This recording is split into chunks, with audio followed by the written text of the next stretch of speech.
യേശുക്രിസ്തുവിന്റെ ശുശ്രൂഷ പ്രവേശനം എല്ലാ സുവിശേഷകന്മാരും എഴുതുന്നുണ്ടെങ്കിലും ലൂക്കോസ് വളരെ വ്യത്യസ്തമായി എഴുതുകയാണ്.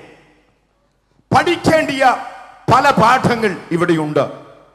ഒന്ന്, ഇന്ന് രാത്രി ഇതൊരു ഉണർവ് യോഗം തന്നെയാണെന്നറിയാം. അല്പം തിരുത്തലുകളൂടെ നടത്തി സംസാരിക്കാൻ ഞാൻ ആഗ്രഹിക്കുകയാണ്.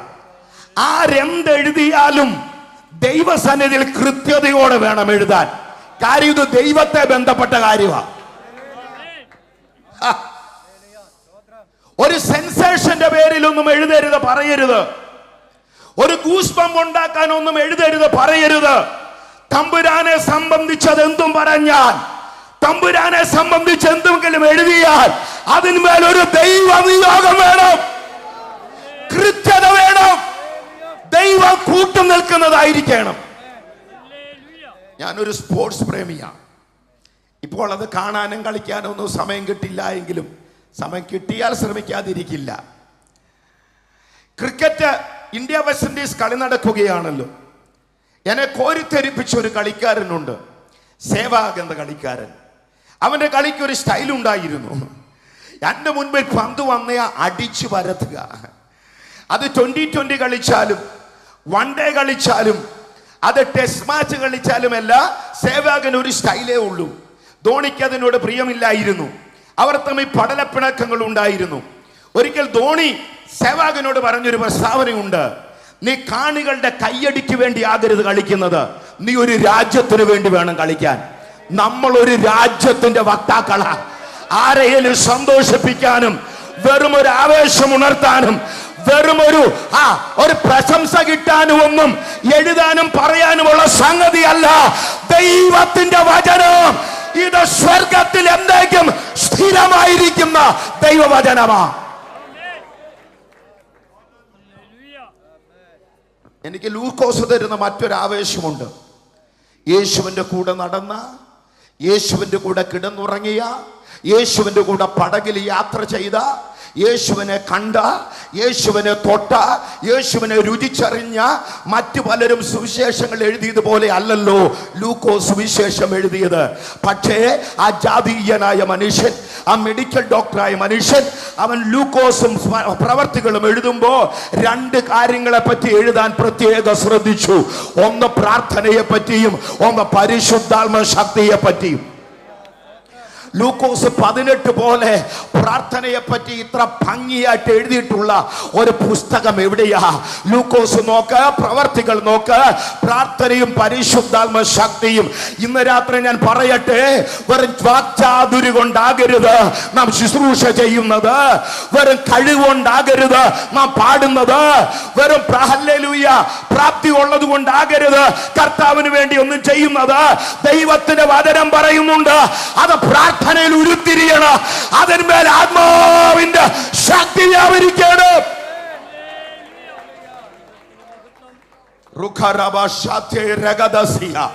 ഞാൻ പാസ്റ്റർ ജോൺസൺ ഡാനിയൽ നടത്തുന്ന ചില നല്ല ട്രെയിനുകൾ ഞാൻ കണ്ടു. എല്ലാം ഒന്നും ഞാനിവിടെ പറയുന്നില്ല. ഒരു കാര്യം ഞാൻ പറയാൻ കേട്ടോ, ഒരു സുപ്രഭാതത്തിൽ ഓടി കയറി വന്ന് നിൽക്കാനുള്ള ഇടമല്ലിത്. സ്തോത്ര. യഹോവയുടെ ആലോചന സഭയിൽ ഇരിക്കണം, അവന്റെ സന്നിധിയിൽ പ്രാർത്ഥിക്കണം, ആത്മാവിന്റെ ശക്തി ഏറ്റെടുക്കണം. എത്ര വലിയ സ്റ്റേജ് കിട്ടിയാലും എത്ര ചെറിയ സ്റ്റേജ് കിട്ടിയാലും ഹല്ലേലൂയ പ്രാർത്ഥനയും പരിശുദ്ധാത്മ ശക്തിയും ഇല്ലാത്ത ഒരു ശുശ്രൂഷ ഒരിടത്തും ഉണ്ടാകരുത്.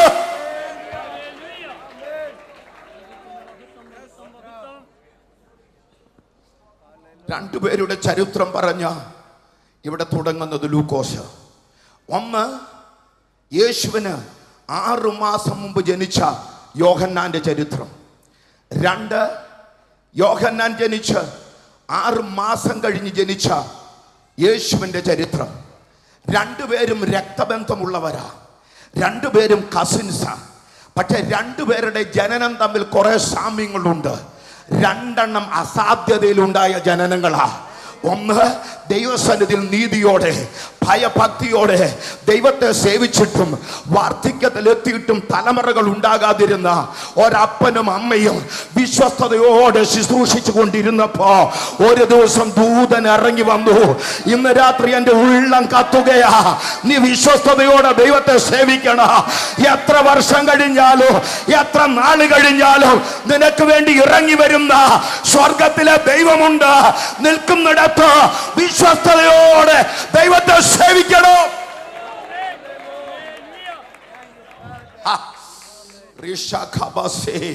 ഇന്ന് രാത്രി ഒരു ദൂത് ഞാൻ വിളിച്ചു പറയുകയാ. എത്ര നാളുകൾ പ്രാർത്ഥിച്ചിട്ട്, അനേക നാളുകൾ കാത്തിരുന്നിട്ട് മനസ്സും ശരീരവും മടുത്ത് ഇന്ന് രാത്രി വന്നിരിക്കുന്ന ദൈവജനത്തോട് ഈ രാത്രി ദൈവാത്മാവിൽ ഞാനൊരു ദൂത് പറയുകയാ. നീ വന്നിരിക്കുന്നത് ഒരു മനുഷ്യന്റെ മുമ്പിലല്ല, നീ മുട്ടുമടക്കുന്ന ഒരു മനുഷ്യന്റെ മുമ്പിലല്ല, നീ ഉപവസിക്കുന്നത് ഒരു മനുഷ്യന്റെ മുമ്പിലല്ല, നീ സേവിക്കുന്നത് ജീവനുള്ള ദൈവത്തെ ആണെങ്കിൽ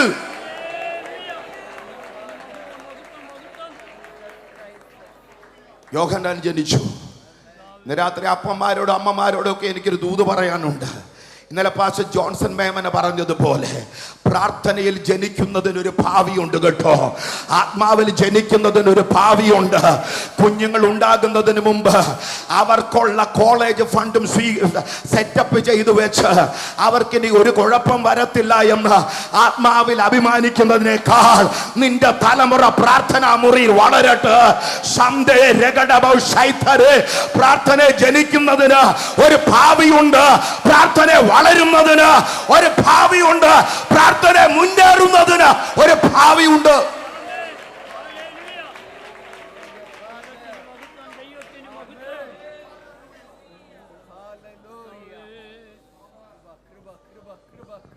രണ്ടാമത്തെ അസാധ്യത, 17 വയസ്സുള്ള ഒരു പെസൻ ഗേൾ,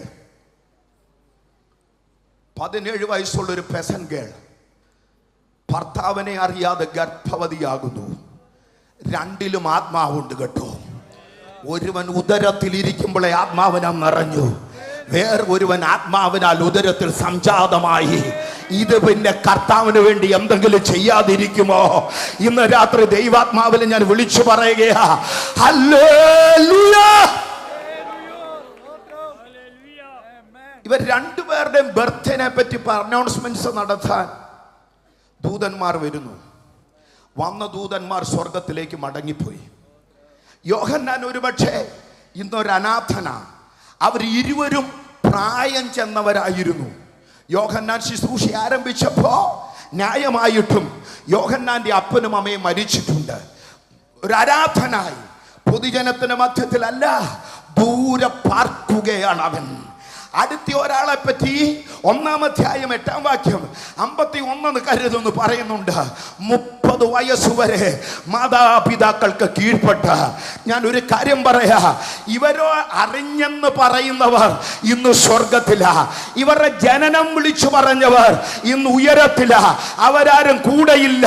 പക്ഷെ ഇവരുടെ മേലൊരു വിളി കൊടുത്തവൻ ഇന്നും ഇവരെ അറിയുന്നുണ്ട്. ഇന്ന് രാത്രി ഞാനൊരു ദൈവശബ്ദം വിളിച്ചു പറയുകയാ, നിന്റെ തെരഞ്ഞെടുത്തതൊരു മനുഷ്യനല്ല, അമ്മയുടെ ഉദരത്തിൽ ഉരുവാകുന്നതിന് മുമ്പ് നിന്നെ കണ്ട ദൈവം. മറ്റാരും നിന്നെ അറിയുന്നില്ലെങ്കിലും തമ്പുരാൻ അറിഞ്ഞാൽ മതി.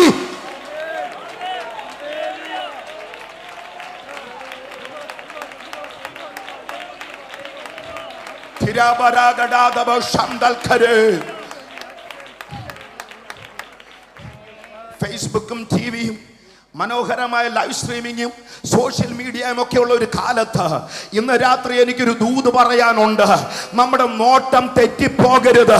10 പേർ എഴുതുന്നത് കൊണ്ടല്ല നമ്മൾ പ്രശസ്തരാകുന്നത്, 10 പേർ കാണുന്നത് കൊണ്ടല്ല നമ്മുടെ ശുശ്രൂഷ വർദ്ധിക്കുന്നത്. ആരെല്ലാം വന്നാലും പോയാലും നിന്റെ കണ്ട് ഒരുവൻ ഉയരത്തിലുണ്ട്. അവന്റെ ദൃഷ്ടി ഉള്ളിടത്തോളം കാലം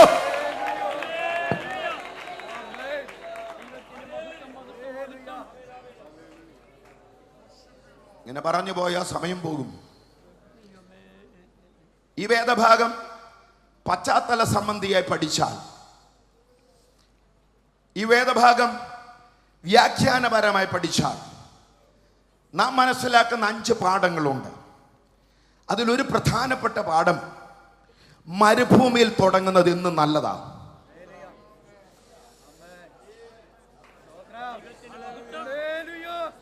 മരുഭൂമിയിൽ നിന്ന് വേണം പുൾപ്പറ്റിലോട്ട് വരാൻ.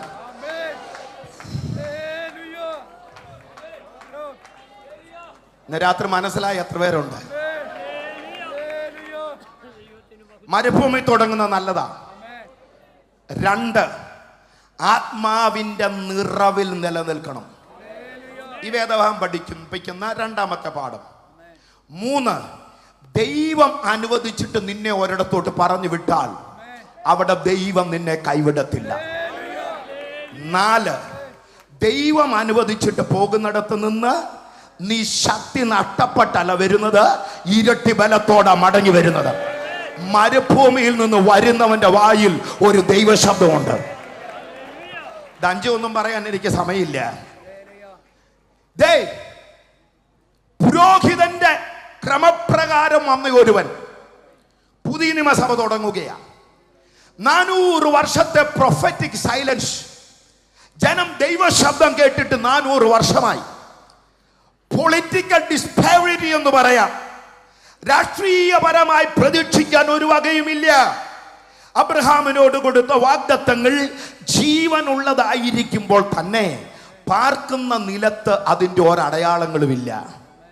ദാവീദിനോട് കൊടുത്ത വാഗ്ദത്തം, നിന്റെ കസേരയിലിരിക്കാൻ ഒരുവൻ ഇല്ലാതെ വരില്ല എന്ന് വാഗ്ദത്തം കൊടുത്ത് അതകത്തുണ്ടെങ്കിലും തെളിവുകളൊന്നും കാണുന്നില്ല. 400 വർഷമായി ഒരു പ്രവാചകന്റെ ശബ്ദം കേട്ടിട്ട്, 400 വർഷമായി യഹോവ ഇപ്രകാരം അരുളി ചെയ്യുന്നു എന്ന ശബ്ദം കേട്ടിട്ട്, ആദ്യമായി 400 വർഷത്തെ 4 നൂറ്റാണ്ട് കഴിഞ്ഞ് യഹോവയുടെ വചനം അരുളി ചെയ്യാൻ ഒരുവനെ നിർത്തിയത് പാലസിലല്ല, സോട്ടും കൂട്ടും ഇട്ടല്ല അവനെ നിർത്തി. ഞാനും വല്ലപ്പോഴും ഇടാറുണ്ട് കേട്ടോ, പക്ഷെ ഒരു ദൂത് പറയാനാ ഞാൻ പറഞ്ഞത്. അവനെ വിളിച്ചു കൊണ്ടുപോയത് മരുഭൂമിയിലേക്ക്. പല നാളുകളായി ദൈവശബ്ദം കേട്ടിട്ട് പ്രൊഫറ്റിക് സൈലൻസ് ബ്രേക്ക് ചെയ്യാൻ ദൈവം ഒരുവനെ തെരഞ്ഞെടുത്തപ്പോൾ ആരും ആകർഷിക്കാത്ത വസ്ത്രവും, ആരും ആകർഷിക്കാത്ത ഇടവും, ആരും ആകർഷിക്കാത്ത ജീവിത സാഹചര്യവും കൊടുത്ത് തമ്പുരാൻ പണിതെടുക്കുക.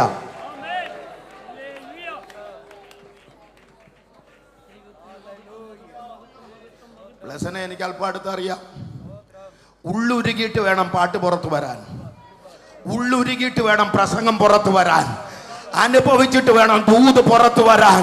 ഇത് കഥയല്ല കേട്ടോ, ഇത് ജീവിതങ്ങളെ പണിയുന്ന പരിപാടിയാ, ഇത് സമൂഹത്തെ പണിയുന്ന പരിപാടിയാ, ഇത് കുടുംബങ്ങളെ പണിയുന്ന പരിപാടിയാ, ഇതൊരു ദേശത്തിന്റെ ഗതി മാറ്റുന്നതാ. കാണാതെ പഠിച്ചിട്ടല്ല നീ വരേണ്ടിയതാ. ദൈവത്തിന്റെ ആലോചന സഭയിൽ മുമ്പ് മരുഭൂമിയിൽ നിന്ന് വേണം വരാൻ.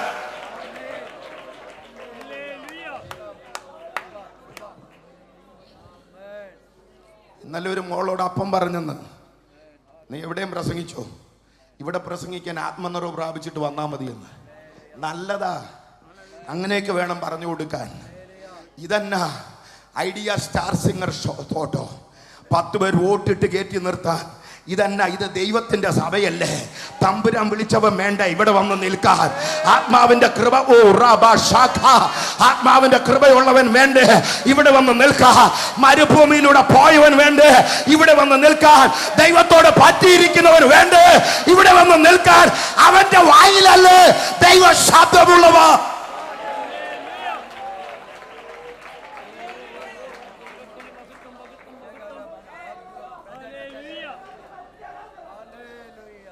മക്കളോടും ചെറുപ്പക്കാർ ശുശ്രൂഷന്മാരോടൊക്കെ പറയുക, 26 വർഷം മുമ്പ് എൻ്റെ ബെഞ്ചിലിരുന്ന് പഠിച്ച ഒരു റെജി പ്രകാശ് പാസ്റ്റർ ഇന്ന് ഇവിടെ ഇരിപ്പുണ്ട്. 26 കൊല്ലത്തിന് ശേഷമാണ് ഞാൻ അദ്ദേഹത്തെ ഇന്ന് കാണുന്നത്. 1 മണിക്കൂറിന് 2 രൂപ ശമ്പളം മേടിച്ച് തെങ്ങിനകത്ത് ഞാൻ കളച്ചിട്ടുണ്ട് പഠിക്കുന്ന കാലത്ത്. സ്തോത്രം.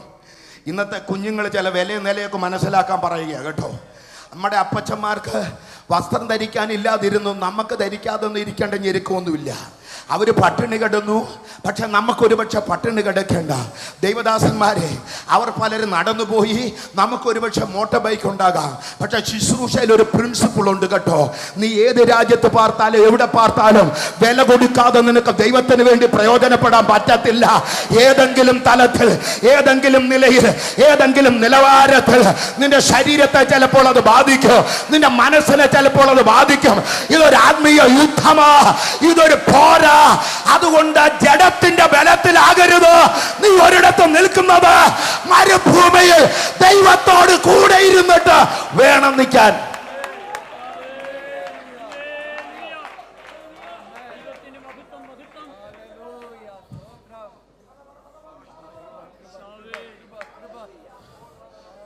ദൈവത്തിന്റെ കൂടെ നിൽക്കുന്നവന് രണ്ടുപേര് ഡയലോഗ് പറഞ്ഞാൽ ചോർന്നു പോകുന്ന നല്ല അഭിഷേകം.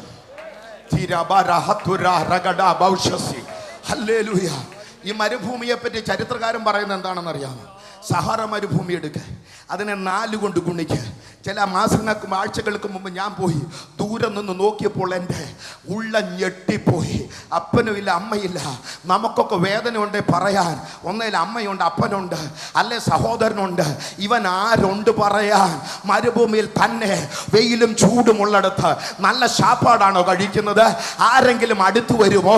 അതുപോലെയല്ലേ അവൻ്റെ ശരീരത്തിൻ്റെ മിഡിൽ ഈസ്റ്റിലെ ചൂട് വെച്ച് നോക്കിയാൽ നാറ്റം ആകർഷിക്കത്തക്കത് എന്തെങ്കിലും അവനുണ്ടോ? എങ്കിലും കൊട്ടാരങ്ങൾ വിട്ട് ജനം ഓടി വന്നത് എന്താണെന്ന് അറിയാമോ? മരുഭൂമിയിൽ ദൈവത്തോട് അടുത്ത് നിന്നവന്റെ വായിൽ ദൈവ ശബ്ദമുണ്ടായിരുന്നു. തോന്നുന്നത് വിളിച്ചു പറയാൻ ഉള്ള ഇടമല്ല ദൈവത്തിന്റെ സഭ, യഹോവയുടെ ആലോചന സഭയിൽ.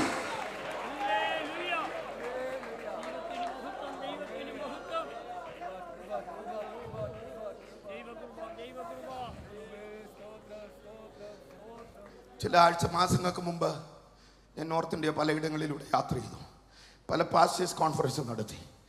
ഈ പാസ്റ്റർ ജോൺസൺ പറഞ്ഞതുപോലെ ഞാൻ ജനിക്കുന്നതിന് മുമ്പ് ശുശ്രൂഷ തുടങ്ങിയ ചില ദൈവദാസന്മാർ എന്നോട് വന്ന് പല കാര്യങ്ങൾ പറഞ്ഞു. അവരുടെ മക്കളൊന്നും ഒരിടത്തും എത്തിയിട്ടില്ല. അവരുടെ മക്കളൊന്നും പറയുന്ന ഒരിടത്തൊന്നുമല്ല. പക്ഷെ അവരുടെ മക്കളൊക്കെ അവരുടെ കൂടെ ഇരുന്ന് ആത്മാവിൽ ദൈവത്തെ ആരാധിക്കുന്നുണ്ട്. കുറെ ഭാരങ്ങൾ എന്നോട് പറഞ്ഞു. പലരും രോഗികളാണ്. പലർക്കും ഭയങ്കര റിസ്ക്കുള്ള രോഗങ്ങളുണ്ട്. എപ്പോൾ വേണമെങ്കിലും മീൻ മരിക്കത്തക്ക രോഗങ്ങളുണ്ട്. എന്നിട്ടും ഇന്നും ഇത് ചെയ്യുന്നത് എന്നാണെന്ന് അറിയാമോ? ഹല്ലേലൂയ. അവരൊക്കെ വിളി കേട്ടിറങ്ങിയവരാ. വിളിച്ചവൻ്റെ ഒരു ഉറപ്പുണ്ട്. ഇവിടെ നിൽക്കുന്ന ഞങ്ങളാരും ആരോഗ്യ ദൃഢഗാത്രരായിട്ടല്ല, സ്റ്റീൽ ബോഡി ഉള്ളത് കൊണ്ടല്ല, എല്ലാം സുഖമായിട്ടല്ല. പക്ഷെ ഞങ്ങൾക്കൊരു ഉറപ്പുണ്ട്.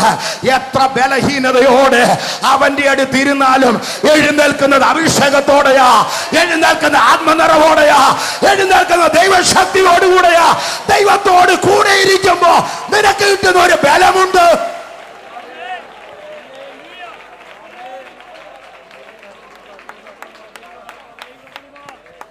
സർപ്പസന്തതികളെ എന്ന് വിളിച്ചില്ലേ? ബ്രൂഡ് ഓഫ് വൈപ്പേഴ്സ് എന്ന് വിളിച്ചില്ലേ?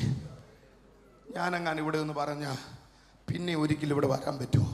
സർപ്പസന്തതിയാണ് ഏതെങ്കിലും ഉപദേശിക്ക് പറയാൻ പറ്റുമോ?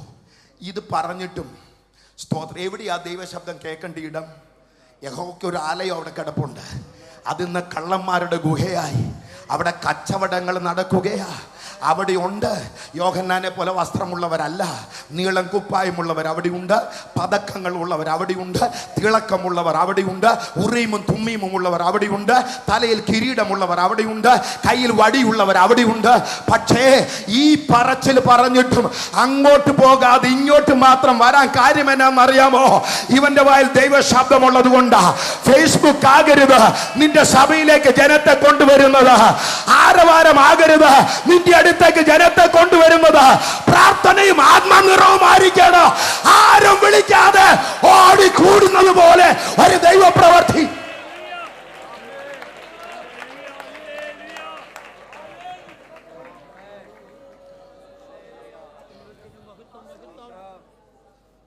മരുഭൂമിന്ന് വേണം പുൽപ്പറ്റ വരാൻ. സ്തോത്രം, സ്തോത്രം. അതുകൊണ്ടായിരുന്നു പെന്തക്കോസ്തിക്ക് ഓരോ ദുരുപദേശങ്ങൾ. ഹല്ലേലൂയ. ഞാനൊരു കാര്യം പറയാം കേട്ടോ. ആരുടെയെങ്കിലുമൊക്കെ ബാഗ് പിടിച്ച് കുറച്ച് നാൾ നടക്കുന്നതൊക്കെ നല്ലതാ. അതിനൊന്നും കുഴപ്പമൊന്നുമില്ല. ഞാൻ പിടിച്ചിട്ടുണ്ട്. ഹല്ലേലൂയ. തിരുത്താൻ ആൾക്കാരുള്ളത് നല്ലതാ, താക്കീത് ചെയ്യാൻ ആൾക്കാരുള്ള നല്ലതാ, ശുശ്രൂഷ പണിയാൻ ആൾക്കാരുള്ള നല്ലതാ, ഇഷ്ടപ്പെട്ടില്ലെങ്കിൽ കഠിനമായി ശാസിക്കാൻ ആൾക്കാരുള്ളത് നല്ലതാ. ഇതൊന്നുമില്ലാതെ ഒരു വിലയും കൊടുക്കാതെ അനേകർ കയറാൻ തുടങ്ങിയപ്പോഴാ പെന്തക്കോസ്ത് ദുരുപദേശം വരാൻ തുടങ്ങിയത്. അതല്ല ദൈവസഭയുടെ പ്രമാണ. ദൈവകൃപ എന്നാണെന്ന് അറിയാത്ത, അഭിഷേകം എന്നാണെന്ന് അറിയാത്ത, പെന്തക്കോസ്ത് വിട്ടിട്ട് പൗരോഹിത്യത്തിലേക്ക് പോലും പോകുന്നവർ ഉള്ള കാലത്ത് ഇന്ന് രാത്രി ഞാൻ വിളിച്ചു പറയുക, നിന്റെ മരുഭൂമിയാ നിന്നെ പണിയുന്നത്. സ്തോത്രം, സ്തോത്രം. മരുഭൂമിയിലൂടെ കടന്നു പോകുന്ന ദൈവമക്കൾ ഇന്ന് രാത്രി ഉണ്ടെങ്കിൽ നിന്നെ തകർക്കാനല്ല, നിന്നെ നശിപ്പിക്കാനല്ല. ദൈവം അനുവദിച്ച മരുഭൂമിയാണെങ്കിൽ അവിടെ ദൈവശബ്ദം നിന്നെ തേടി ഇറങ്ങി വരും. ദൈവം അനുവദിച്ച മരുഭൂമിയാണെങ്കിൽ അവിടെ ദൈവകരം നിന്നെ വിടത്തില്ല. ഇന്ന് രാത്രിയിലും മരുഭൂമി പോലെ ജീവിത സാഹചര്യങ്ങൾ ഉള്ളവർ ഇന്ന് രാത്രി ഇവിടെ കടന്നു വന്നിട്ടുണ്ടെങ്കിൽ യഹോവയുടെ പ്രവാചകനായി നിന്ന് ഞാൻ വിളിച്ചു പറയുകയാ, നിന്നെ തേടിയെത്തുന്ന ഒരു ദൈവ സ്പർശനമുണ്ട്.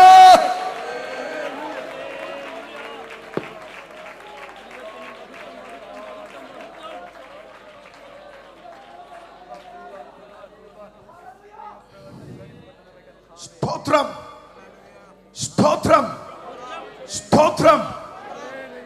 അൺകംഫർട്ടബിൾ ലിവിങ് കണ്ടീഷൻസ് ആയിരുന്നെങ്കിലും ഒരു അൺബ്രേക്കബിൾ ഫെലോഷിപ്പ് ദൈവത്തോടു കൂടിയുണ്ട്. സ്തോത്രം. ആരോഗ്യമുള്ള പലരും പ്രാർത്ഥനകൾ ഉപേക്ഷയായി വിചാരിക്കാൻ ഞാൻ കണ്ടിട്ടുണ്ട്. 4th സ്റ്റേജ് ക്യാൻസർ ഉള്ളവർ ഉള്ളിടത്ത് ഞാൻ ശുശ്രൂഷിക്കുന്നത്. ശക്തമായ ഹാർട്ട് രോഗമുള്ളവർ അവിടെ ഉണ്ട്. പലവിധ റിസ്കുകളുള്ളവർ അവിടെ ഉണ്ട്. ഇന്നിവിടെ നിൽക്കുന്ന ഈ ദൈവദാസന്മാർക്കും ഈ പറയാൻ പറ്റിയ ചിലതെങ്കിലും കാണും.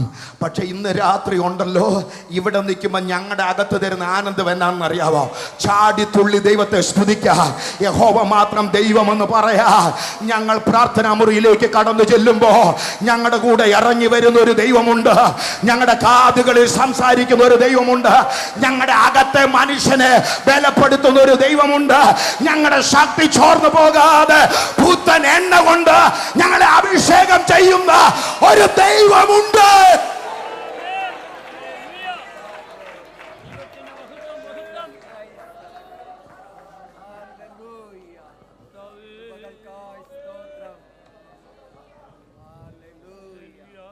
രണ്ട്, ഏത് മരുഭൂമിയും വെല്ലുവിളിയെയും ജയിക്കാൻ നിന്നെ ബലപ്പെടുത്തുന്ന സംഗതി ആത്മനിറവാ.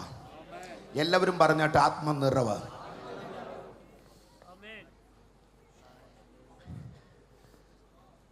ലൂക്കോസും അപ്പോസ്തല പ്രവർത്തികളും അനേകരുടെ മേൽ വെളിപ്പെട്ട ആത്മനിറവിനെ പറ്റി പറയുന്നുണ്ട്. ഇവിടെ വേദഭാഗം പറയുന്ന 2 പദപ്രയോഗങ്ങൾ ഗ്രീക്ക് ഭാഷയിൽ പറഞ്ഞ ആത്മാവിൻ്റെ പൊതിയൽ ഉള്ളവനായി, ആത്മാവിൻ്റെ കീഴിൽ ഇരിക്കുന്നവനായി യേശു മടങ്ങി വന്നു. ലൂക്കോസ് പറയുകയാണ്, വേദപുസ്തകത്തിന്റെ ചരിത്രം തുടങ്ങുമ്പോൾ എല്ലാ കഥയും ആത്മനിറവിൻ്റെ കഥയാണ്. ശ്രദ്ധിക്കണേ, യേശുവിൻ്റെ ജനനത്തിന് മുമ്പ് തൊട്ടേ ആത്മനിറവിൻ്റെ കഥ പറയുകയാണ്. പുതിയ നിയമസഭ തുടങ്ങിയപ്പോൾ ആത്മനിറവിൻ്റെ കഥ പറയുകയാണ്. ഗർഭത്തിൽ പരിശുദ്ധാത്മാവിനാൽ നിറയപ്പെട്ടവൻ്റെ കഥ പറയുന്നു. എലിസബത്ത് ആത്മാവിനാൽ നിറയപ്പെട്ടതിൻ്റെ കഥ പറയുന്നു. സെക്കറിയാവിൻ്റെ മേൽ ആത്മാവിൻ്റെ സ്വാധീനം ഉണ്ടായതിൻ്റെ കഥ പറയുന്നു. പത്രോസ് ആത്മാവിനാൽ നിറയപ്പെട്ടതിൻ്റെ കഥ പറയുന്നു. പ്രസംഗം കേട്ടവർ ആത്മാവിനാൽ നിറയപ്പെട്ടതിൻ്റെ കഥ പറയുന്നു. 7 പേരെ ദൈവസഭയുടെ ലീഡർഷിപ്പിൽ നിർത്താൻ തെരഞ്ഞെടുത്താൻ നോക്കിയപ്പോൾ MBA-കാരനെ തേടി പോയെന്നല്ല, കൃപയും ആത്മാവിൻ്റെ നിറവുമുള്ളവരെ തെരഞ്ഞെടുത്തു എന്ന കഥ പറയുന്നു. ബർന്നബാസിന്റെ മേൽ ആത്മാവിൻ്റെ നിറവുണ്ടെന്ന് പറയുന്നു. പൗലോസ് ആത്മാവിനാൽ നിറയപ്പെട്ടെന്ന് പറയുന്നു. അങ്ങനെയെങ്കിൽ ദൈവസഭയോട്, ദൈവമക്കളോട് ശക്തമായ ദൈവശാസ്ത്ര സംബന്ധമായ ഒരു ഉപദേശം പറയുകയാ. ദൈവസഭ തുടങ്ങുന്നതും ദൈവസഭ നടക്കുന്നതും ദൈവസഭ നിലനിൽക്കുന്നതും ദൈവസഭയുടെ ഭാവിയും എല്ലാം ആത്മാവിലായിരിക്കണം. ആത്മാവിൽ തുടങ്ങിയത് ജഡത്തിൽ അവസാനിപ്പിക്കാൻ പറ്റത്തില്ല. തീ തീയിൽ തുടങ്ങിയത് പുകയ്ക്കകത്ത് അവസാനിപ്പിക്കാൻ പറ്റത്തില്ല. ഇത് ആത്മാവിൽ തുടങ്ങിയ ക്രിസ്തീയ ജീവിതമാ. ഇത് തുടരണമെങ്കിൽ ആത്മാവിന്റെ നിറവ് വേണം.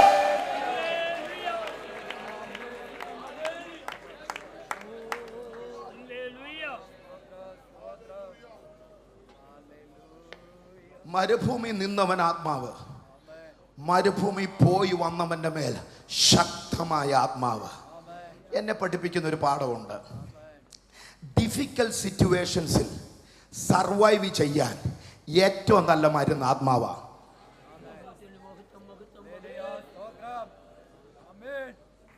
ഡിഫിക്കൽട്ട് സിറ്റുവേഷൻ നമ്മുടെ വായിൽ നിന്ന് സാധാരണ വരുന്നത് എന്താ? ഇന്ന് ഞാൻ പാർക്കുന്ന രാജ്യത്ത് ഹാർട്ട് ഡിസീസിനുള്ള മരുന്ന് കഴിഞ്ഞാൽ ഏറ്റവും അധികം മരുന്ന് മാനസിക രോഗത്തിനാണ് കൊടുക്കുന്നത്. പണ്ടൊക്കെ നമ്മുടെ ഇടയിൽ ഡിപ്രഷൻ എന്നൊക്കെ പറഞ്ഞ ഒരു കേട്ടുകേൾവി മാത്രമായിരുന്നു. ഇന്ന് നമ്മുടെ ഇടയിൽ ഡിപ്രഷനുള്ളവർ ധാരാളം പേരുണ്ട്. ഡിപ്രഷൻ മരുന്നെടുക്കുന്നവരുണ്ട്. ഞാനതിൻ്റെ വിശദീകരണങ്ങളിലേക്ക് പോകുന്നില്ല. എന്തെല്ലാം ടെൻഷനും സ്ട്രെസ്സുമായിട്ടാണ് ജനം ജീവിക്കുന്നത്. അപ്പോസ്തലപ്രവൃത്തി 4 മനോഹരമായ ഒരു പദപ്രയോഗമുണ്ട്. അതിങ്ങനെയാ. അപ്പോസ്തലപ്രവൃത്തി 3 അമ്മയുടെ ഗർഭം മുതലേ മുടന്തനായ ഒരുവൻ, ലൂക്കോസ് തന്നെ എഴുതിയേക്കുക, അവൻ അമ്മയുടെ ഗർഭം മുതൽ മുടന്തനായിരുന്നു. ഞാൻ IPC കോൺഫറൻസിൽ പറഞ്ഞൊരു പദപ്രയോഗം ഇവിടെയും പറയുകയാണ്. അമ്മ എടുത്തപ്പോഴോ പെങ്ങളെടുത്തപ്പോഴോ അച്ചാച്ചൻ എടുത്തപ്പോഴോ തെന്നി താഴെ വീണ് കാലൊടിഞ്ഞോനല്ല.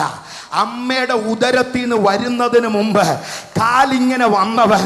പത്രോസും യോഹന്നാനും ആത്മനിറവുള്ളവനായി അവനെ നോക്കിയപ്പോൾ ഒരു കുഴപ്പവുമില്ലാതെ പെർഫെക്റ്റായി ഹീല് ആയ കഥയാ പറയുന്നത്. അല്പമുള്ളതിനെ മേക്കപ്പ് ചെയ്യുന്ന ആത്മാവല്ല. ഏത് അസാധ്യതയെ പണിയാൻ കഴിയുന്ന, ഏത് രോഗത്തിന് വിടുതൽ തരാൻ കഴിയുന്ന, ഏത് പ്രശ്നത്തിനും പരിഹാരം തരാൻ കഴിയുന്ന ആത്മാവ്.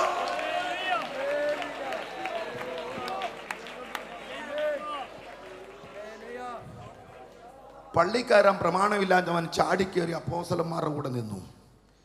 വിടുതൽ കെട്ടിയോ വേണം നിൽക്കാൻ.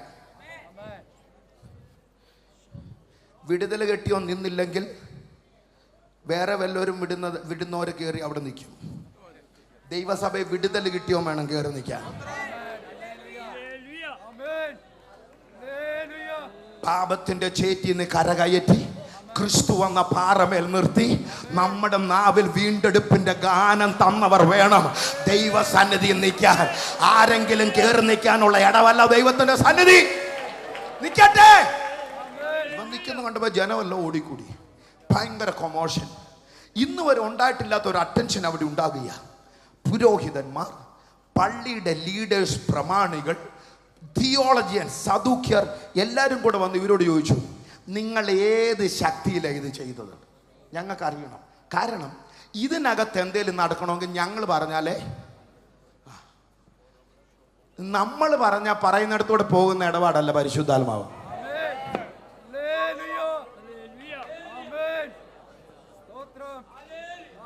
നമ്മൾ പറഞ്ഞാൽ പറയുന്നിടത്തൂടെ പോകും. നമ്മളൊരു പ്രോഗ്രാം ഉണ്ടാക്കിയാൽ, പക്ഷെ നമ്മൾ പറഞ്ഞാൽ പറയുന്നിടത്തൂടെ പോകുന്നതിൻ്റെ പേരല്ല പരിശുദ്ധാത്മാവ്. ദൈവത്തിൻ്റെ ആത്മാവ് ഒരു കാറ്റ് പോലെയാ. അതെവിടെ നിന്ന് വീശുന്നെന്നോ അതെവിടേക്ക് പോകുന്നെന്നോ അറിയത്തില്ല.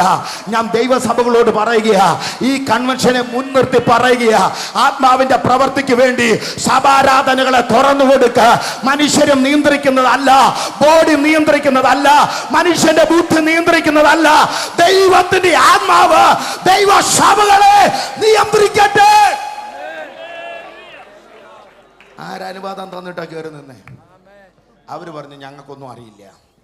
ഇവൻ യേശുവിൻ്റെ, എന്നെ നിങ്ങൾ നോക്കണ്ട. പത്രോസ് പറഞ്ഞു എന്നെ നോക്കണ്ട, എൻ്റെ ബുദ്ധി കൊണ്ടോ എൻ്റെ ഭക്തി.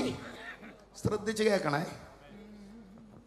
2 സ്തോത്രം പറയിപ്പിക്കാനല്ല ഞാൻ പറയുന്നത്, കട്ടിയായ ചില ദൂത് പറയാനാണ് സഭകളോടും ദേവദാസന്മാരോടും. പത്രോസിന്റെ പദപ്രയോഗം എന്നാണെന്നറിയാമോ? എൻ്റെ സ്വന്തം ശക്തി കൊണ്ടോ എൻ്റെ ഭക്തി കൊണ്ടോ. മൂലഭാഷയിൽ ഉപയോഗിച്ചിരിക്കുന്നത് ഹോളിനെസ് എന്ന.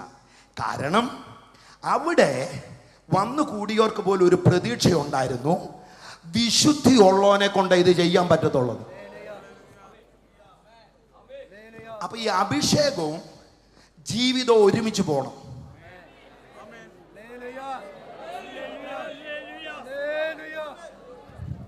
അഭിഷേകവും ക്യാരക്ടറും ഒരുമിച്ച് പോകണം.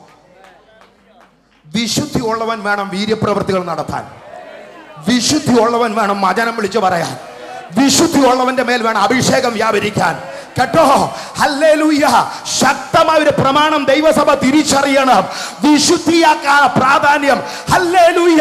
വെറുതെ ഒരു ഇളക്കമുണ്ടായെന്ന് കരുതി ആരുടെയും ജീവിതത്തെ അളക്കാൻ നിൽക്കണ്ട. വിശുദ്ധി ഉള്ളവനിൽ വേണം ദൈവത്തിന്റെ അഭിഷേകം വെളിപ്പെടാൻ.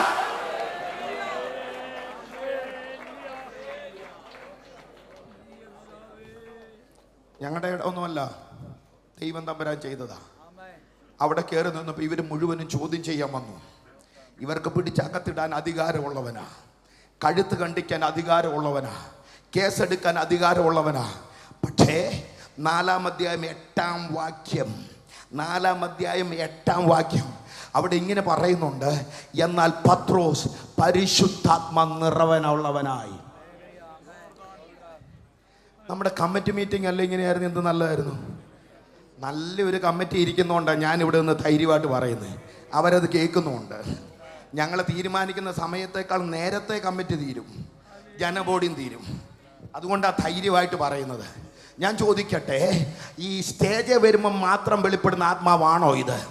വല്ല 2 പേര് എതിര് പറയുമ്പോൾ ഈ ആത്മാവ് തന്നെ വെളിപ്പെടണം.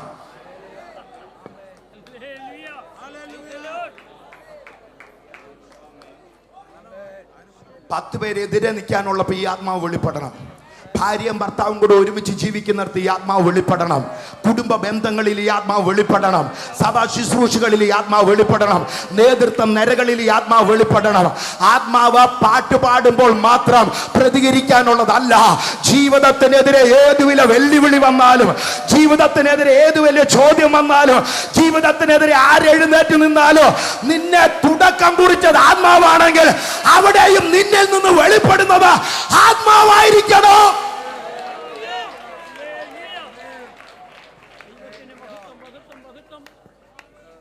മരുഭൂമി കഴിഞ്ഞിട്ട് ഇതൊന്നും തട്ടിക്കളയാതെ ഒരുവൻ ഇങ്ങോട്ട് വന്നെന്ന് അവൻ എഴുന്നേറ്റ് വിളിച്ചു പറഞ്ഞു, ഒരു ഗവർണർ നയപ്രഖ്യാപനം നടത്തുന്നത് പോലെ യഹോവയുടെ ആത്മാവിനെ അഭിഷേകം ചെയ്തിരിക്കുന്നു. കുരുട്ട് കണ്ണുകളെ തുറക്കാൻ, ബന്ധനങ്ങളെ അറുത്തു മാറ്റാൻ, ബന്ധനത്തിൽ ഇരിക്കുന്നവരെ വിടുവിക്കാൻ അതേ ആത്മാവ് എന്തും ചെയ്തു. ജീവിതത്തിൽ വെല്ലുവിളി വന്നപ്പോൾ, ആരൊക്കെ അപവാദം പറഞ്ഞപ്പോൾ, ജീവിതത്തിനെതിരെ ഭീഷണി വന്നപ്പോൾ, ഇനി മേല പ്രസംഗിപ്പിക്കത്തില്ലെന്ന് പറഞ്ഞപ്പോൾ അപ്പോഴും വെളിപ്പെട്ടത് ദൈവാത്മാവായിരുന്നു.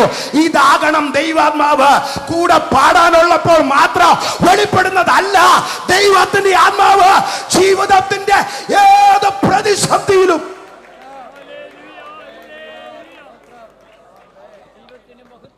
അനേകം മക്കളോട് ഒരു ദൂത് പറയാ. കുറെ പ്രിവിലേജസ് ഒക്കെ നിങ്ങൾക്കുണ്ട്. 8 കിലോമീറ്റർ ഒരു വഴി നടന്ന് സ്കൂളിൽ പഠിച്ച ആളാണ് ഞാൻ. നിങ്ങൾ ചിലർ ഒരു പക്ഷെ അങ്ങനെ നടക്കേണ്ടി വരില്ല. പക്ഷെ ഞങ്ങൾ ജീവിച്ച കാലമല്ല ഞങ്ങൾക്കുള്ളത്. ഭയങ്കര പ്രശ്നങ്ങളുള്ള കാലത്താണ് നിങ്ങൾ ജീവിക്കുന്നത്. അനേകർ മാനസിക സമ്മർദ്ദത്തിൽ കൂടെ പോകുന്നുണ്ട്. ഇന്ന് രാത്രി നിങ്ങളുടെ ഒരു സഹോദരൻ എന്ന നിലയിൽ നിങ്ങളോടൊരു ദൂത് പറയുക.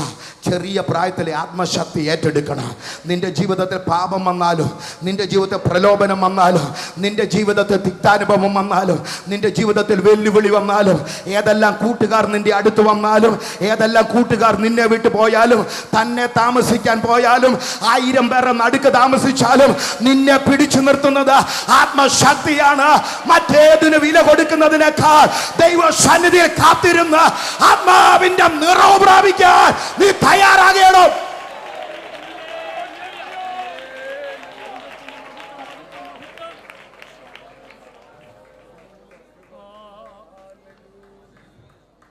സമയം മുന്നോട്ട് പോകുന്നു.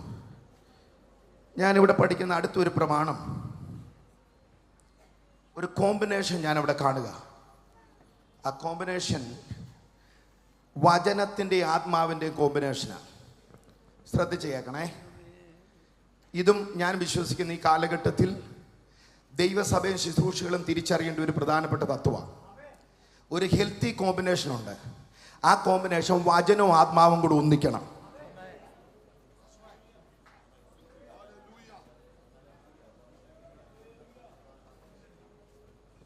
ചിലർക്ക് തുടങ്ങുമ്പം തൊട്ട് സ്പ്രിങ്ങിൽ നിൽക്കാനാണ് ഇഷ്ടം. അതിന് വലിയ കമ്മിറ്റ്മെൻ്റ് ഒന്നും ഇല്ലല്ലോ. ഇതങ്ങോട്ട് ചാടിയെ ചവിടിയോട്ട് ഇറങ്ങുമ്പോൾ ഈ ചാട്ടവും വിയർപ്പും തീരുമ്പം മിക്കവാറും അതൊക്കെ അങ്ങ് മാറും. പക്ഷെ വചനം അങ്ങനെയല്ല. എബ്രായർ 4:16 വചനം എന്നാ? ജീവനുള്ളത്, മൂലഭാഷയിൽ ജീവിച്ചു കൊണ്ടിരിക്കുന്നത്. വചനത്തെ പറ്റിയും ഹാബേലിന്റെ രക്തത്തെ പറ്റിയൊക്കെ പറയുന്നത് ഒരിക്കൽ ജീവിച്ചതെന്നല്ല, ഇന്നും ഗുണകരമായി സംസാരിക്കുന്നത്, ഇന്നും ജീവിച്ചു കൊണ്ടിരിക്കുന്നത്. ശ്രദ്ധിക്കണേ, ഞങ്ങൾ താമസിക്കുന്നിടത്ത് വിന്റർ സീസൺ വരുമ്പോൾ ഫ്ലൂ ഷോട്ട് എടുക്കും. ആ ഫ്ലൂ ഷോട്ട് എടുത്ത് പലർക്കും പനി പിടിക്കും. അതിൻ്റെ കാരണം പറയാം, അതിൻ്റെ ലൈവ് വൈറസ് ആണെന്ന്. ലൈവ് വൈറസ് അതാ ഫ്ലൂ ഷോട്ടിൻ്റെ പ്രധാനപ്പെട്ട സംഭവം. എന്ന് പറയുന്നത് പോലെ 2000 അല്ല, ആയിരക്കണക്കിന് വർഷങ്ങൾക്ക് മുമ്പ് ഇന്ന് ദൈവവചനത്തെ ചോദ്യം ചെയ്യുന്നവർ എഴുന്നേക്കുന്ന കാലത്ത് ഞാൻ വിളിച്ചു പറയുകയാ, ഇത് ദൈവത്തിൻ്റെ വചനമാണ്. ഉൽപ്പത്തി 1:1 തൊട്ട് വെളിപ്പാട് അവസാന അധ്യായത്തിന്റെ അവസാന വാക്യത്തെ വരെ ദൈവത്തിന്റെ വചനം പറയുന്നു. ദൈവത്തിന്റെ ഊത്തു വന്നതാ. ദൈവത്തിന്റെ ഊത്തന്ന, ദൈവത്തിന്റെ ജീവനാ. ദൈവത്തിന്റെ ജീവനന്ന ഹല്ലേലൂയ. ദൈവത്തിന്റെ ജീവൻ ഉൽപ്പത്തി 1:1 പറയുന്നുണ്ട്, പാഴും ശൂന്യമായിരിക്കുന്നിടത്ത് ദൈവത്തിന്റെ റൂഹ വ്യാപരിച്ചു. പാഴും ശാന്യമായിരുന്നിടത്തോട്ട് ദൈവത്തിന്റെ റൂഹ വന്നപ്പോ ഷേപ്പില്ലാത്തതിന് ഷേപ്പ് വന്നു, ജീവനില്ലാത്തതിന് ജീവൻ വന്നു, രൂപമില്ലാത്തതിന് രൂപം വന്നു. ഇന്ന് രാത്രി ഞാൻ പറയുകയാ, നിന്റെ തകർച്ചകളെ പണിയാൻ ദൈവത്തിന്റെ വചനത്തിന് കഴിയും, ദൈവത്തിന്റെ ആത്മാവിന് കഴിയും.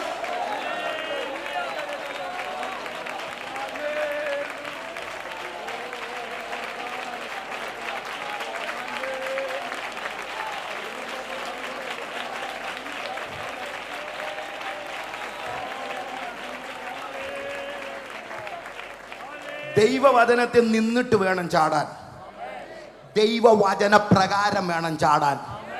നിനക്കകത്തും വികാരം തോന്നുമ്പം ചാടിയാൽ ആ ചാട്ടം ശരിയാകത്തില്ല. വചനം നിന്റെ അകത്ത് കയറി കണ്ണാടി പോലെയുള്ള മുഖം നീ വചനത്തിലേക്ക് നോക്കി, എന്റെയും നിന്റെ ജീവിതത്തിലെ തെറ്റുകളെ തിരുത്തി യേശുവിന്റെ രക്തത്താലുള്ള കഴുകലിന് വേണ്ടി യാചിച്ച അതിന്മേൽ ദൈവാത്മാവ് വ്യാപരിക്കുമ്പോൾ ആ ചാട്ടം സുഖമുള്ള ഒരു ചാട്ടമാ. വചനവും ആത്മാവും ഒരുപോലെ വ്യാപരിക്കണം.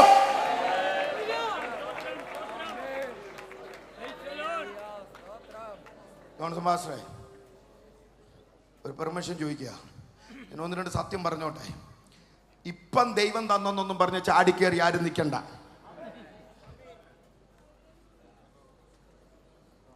ദൈവം പറഞ്ഞെന്ന് പറഞ്ഞാൽ ഒരുവിധപ്പെട്ടവരൊക്കെ പേടിക്കും. അങ്ങനെയൊന്നും അല്ല. തമ്പുരാന്റെ സന്നിധിയിൽ ഇരിക്കണം. ഈ വചനം ആദ്യമേ നിന്നെ വിവേചിക്കണം, എന്നിട്ട് നിന്റെ ഉള്ളിൽ ഒരു ക്രിയ ചെയ്യണം, എന്നിട്ട് നീ അത് ജനത്തോട് വിളിച്ചു പറയണം. അതിന്റെ മേലൊരു ദൈവശക്തി വ്യാപരിക്കും. ദൈവവചനം ധ്യാനിക്കണം, എന്നിട്ട് അത് വിളിച്ചു പറഞ്ഞാൽ അവിടെ വ്യാപരിക്കുന്ന ഒരു ദൈവ ശക്തിയുണ്ട്.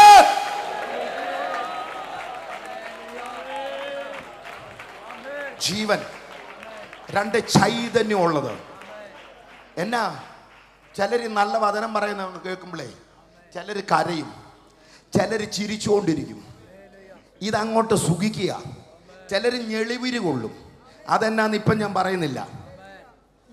അത് ശരിക്കും പ്രാർത്ഥിച്ചാൽ വിട്ടുപോകാനുള്ളതേ ഉള്ളൂ. പറ്റത്തില്ല. ജോൺസൺ പാസ്റ്റർ ഞാൻ സെല്യൂട്ട് ചെയ്യുക. ഡോക്ടർ ബ്ലസനൊക്കെ ഉള്ളിടത്ത് ധൈര്യമായിട്ട് പറയുക, തെറ്റിദ്ധരിക്കത്തില്ല. 20 മിനിറ്റ് പ്രസംഗിച്ച് 1.25 മണിക്കൂർ ആട്ടുംപാട്ടും നടത്തുന്നതാ പലയിടത്തും സഭകൾ ക്ഷീണിക്കുന്ന പരിപാടി. ഹല്ലേലൂയ. വചനത്തിന്റെ മേൽ ആത്മശക്തി വെളിപ്പെടണം, ദൈവാത്മാവ് വെളിപ്പെടണം. പച്ചയായിട്ട് വചനം വിളിച്ചു പറയണം. ആരുടെ കൈകോട്ട് കിട്ടാനല്ല, മനുഷ്യന്റെ അകത്തോട്ട് കയറി കുത്തി കീറി മനുഷ്യനെ പണിയണം.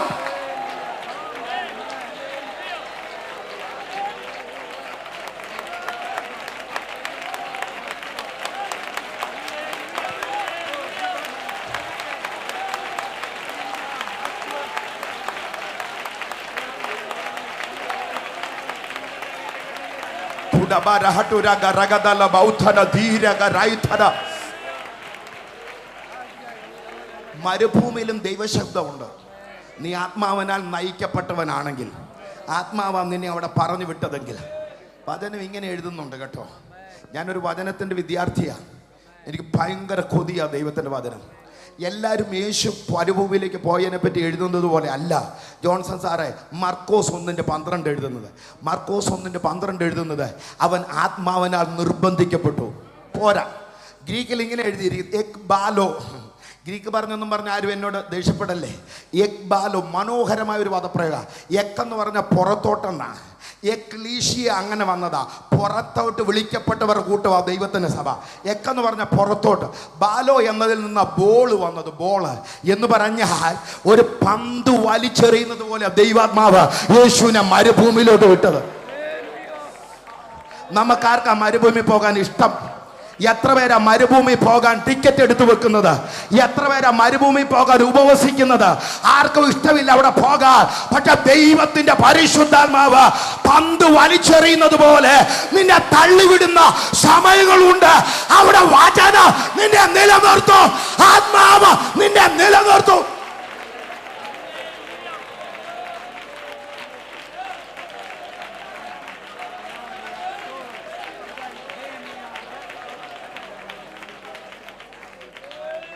ആത്മാവിനാൽ നടത്തപ്പെടുന്നെങ്കിൽ മരുഭൂമി ദൈവശബ്ദമുണ്ട്.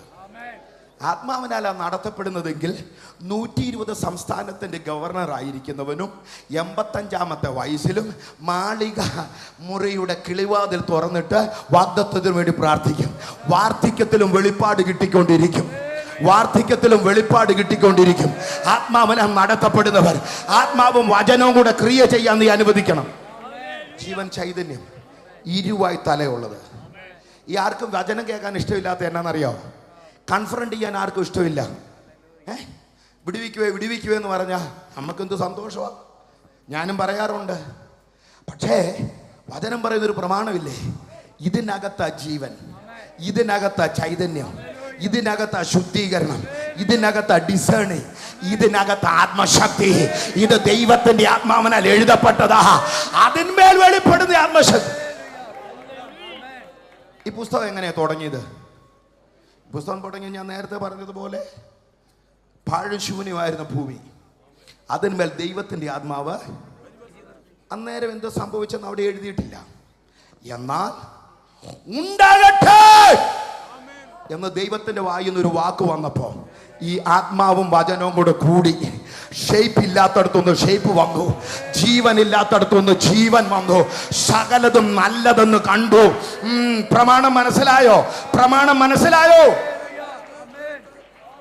ഉദാഹരണം, ഇമ്മീഡിയറ്റ് ഫുൾഫിൽമെന്റ് ഉള്ള, ഡിസ്റ്റന്റ് ഫുൾഫിൽമെന്റ് ഉള്ള, ഓൺ ടൈം ഫുൾഫിൽമെന്റ് ഉള്ള ഒരു പ്രോഫസി എസ്കേൽ പ്രവചനം 37-ാം അധ്യായത്തിൽ എഗസ്കേൽ പറയുന്നുണ്ട്.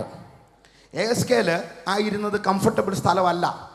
എന്നാൽ 10-1, 37-1, ഓർമ്മ ശരിയെങ്കിൽ 40-1, അവിടെയൊക്കെ മനോഹരമായ ഒരു പദപ്രയോഗമുണ്ട്. യഹോവയുടെ ആത്മാവ് അവൻ്റെ മേൽ വന്നു, യഹോവയുടെ കൈ അവനെ എഴുന്നേൽപ്പിച്ചു. അവനെ എഴുന്നേൽപ്പിച്ചപ്പോൾ കേബാർ നദിയുടെ തീരത്ത് വീട്ടിൽ താമസിക്കുക. ആക്ക വീട്ടിൽ താമസിക്കാനുള്ള പ്രൊവിഷനുള്ള ആളാണ്. അത്ര മോശമല്ല. കേബാർ പ്രവാസത്തിൽ കിടക്കുക. ഒരു പ്രാവശ്യം എഴുന്നേൽപ്പിച്ചിട്ട് പറഞ്ഞു, നിനക്ക് ഇഷ്ടമില്ലാത്ത ഒരിടത്തോട്ട് പോകണം. എവിടെയോട്ട് പോകണം? സെമിറ്ററിയിലോട്ട് പോകണം. എന്നാ സെമിറ്ററി? ഇതാ, ചിലർക്ക് മരുഭൂമി പോകാൻ ഇഷ്ടമില്ല, ചിലർക്ക് മരണമെന്ന് പറയാൻ ഇഷ്ടമില്ല.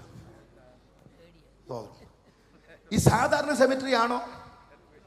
എൻ്റെ പൊന്നെ, ദേ നമ്മുടെയൊക്കെ അവിടെ സെമിട്രിക്കുള്ള സ്ഥലം 20 കൊല്ലം മുമ്പ് മേടിച്ചിടുന്നവരുണ്ട്. കാര്യം ഇത് അതെല്ലാം പറ്റി കഴിയുമ്പോൾ നമ്മുടെ ഇടപാട് തീരും.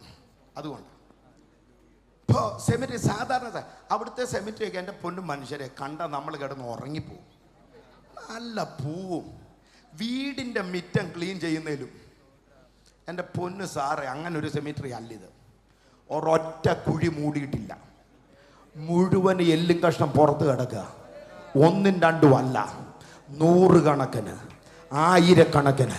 കുറെ തകർന്നവൻ്റെ കഥ, പരാജയപ്പെട്ടവൻ്റെ കഥ, സ്വപ്നത്തിൽ ജീവിതം തുടങ്ങിയവൻ്റെ കഥ, അനേക വാഗ്ദത്തങ്ങൾ കുഴിച്ചു മൂടി കിടക്കുന്നിടത്തേക്ക് യെഹെസ്കേലിനെ വിട്ടേച്ച് പറഞ്ഞു, അറ്റത്ത് പോയി നീ നിൽക്കരുത്, നടുക്ക് പോയി നിൽക്കണം. എന്തിനാ? ഇടത്തോട്ട് നോക്കിയാൽ നീ യാഥാർത്ഥ്യം കാണണം, വലത്തോട്ട് നോക്കിയാൽ നീ യാഥാർത്ഥ്യം കാണണം, പുറകിലോട്ട് നോക്കിയാൽ നീ യാഥാർത്ഥ്യം കാണണം, മുന്നിലോട്ട് നോക്കിയാൽ നീ യാഥാർത്ഥ്യം കാണണം.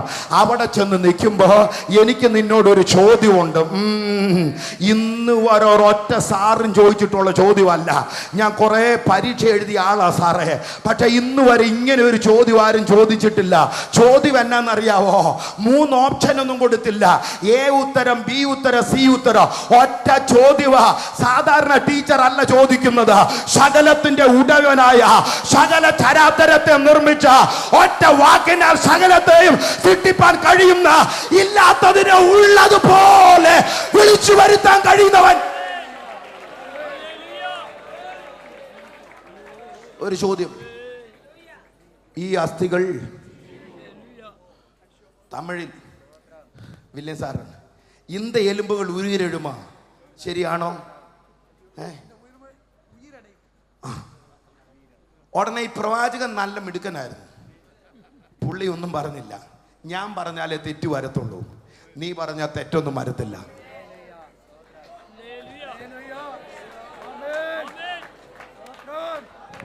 നിനക്കറിയാം, ഒന്നുമില്ലാത്തടത്തൊന്നും ഒരു വാക്കല്ലല്ലോ ഇതെല്ലാം ഉളവാക്കിയത്. ഞാൻ നോക്കിയാൽ ഇതൊന്നും നന്നാകുമെന്ന് തോന്നുന്നില്ല. ഞാൻ നോക്കിയാൽ ഇതിലൊക്കെ ജീവൻ വരുമെന്ന് തോന്നുന്നില്ല. ഞാൻ നോക്കിയാൽ ഇതിന്റെ മേൽ തൊക്ക് വരുമെന്ന് തോന്നുന്നില്ല. ഞാൻ നോക്കിയാൽ ഇതിന്റെ മേൽ ശ്വാസം വരുമെന്ന് തോന്നുന്നില്ല. ഞാൻ നോക്കിയാൽ ഈ അസ്ഥി എഴുന്നേക്കുമെന്ന് തോന്നുന്നില്ല. നീ നോക്കിയാൽ നിന്റെ വായിൽ നിന്ന് ഒരു വാക്ക് വന്നാൽ ഏറ്റവും ഉണങ്ങിയതുപോലും, ഏറ്റവും തകർന്നതുപോലും, ഏറ്റവും നശിച്ചതുപോലും എഴുന്നേൽക്കും.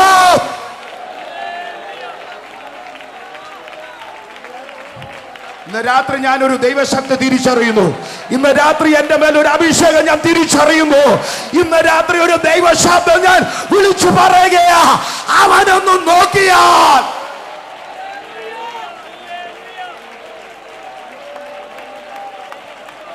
എല്ലാവരും ദൈവത്തെ സ്തുതിച്ചേ. ഞാൻ അധികം സ്തുതിപ്പിക്കുന്ന ആളല്ല, പക്ഷെ ഈ വചനത്തിൽ ഒരു വിടുതലുണ്ട്. ആ തരം തുറന്ന് ദൈവത്തെ സ്തുതിക്ക. നിന്റെ വായ് വിസ്താരത്തിൽ തുറന്ന് ഇന്ന് രാത്രി ദൈവത്തെ സ്തുതിക്ക.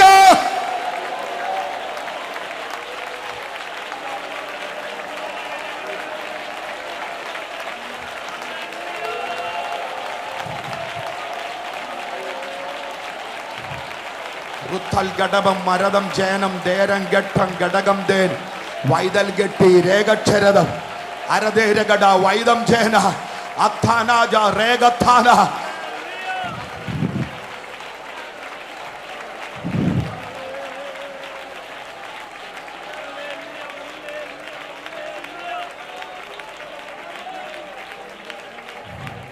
വേദപുസ്തകം ഉണ്ടല്ലോ, മുക്കുവന്മാർ ഇത് എഴുതിയിട്ടുണ്ട്.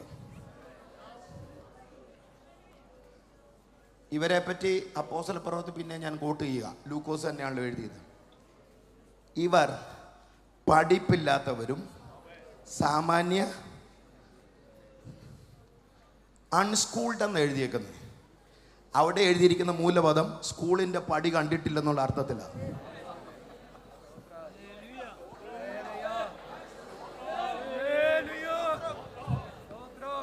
ആത്മനിറവുള്ളവനെ മാറ്റി മിടുക്കന്മാരെ കയറ്റിയിരുത്താൻ തുടങ്ങിയതാ പറ്റിപ്പോയത്.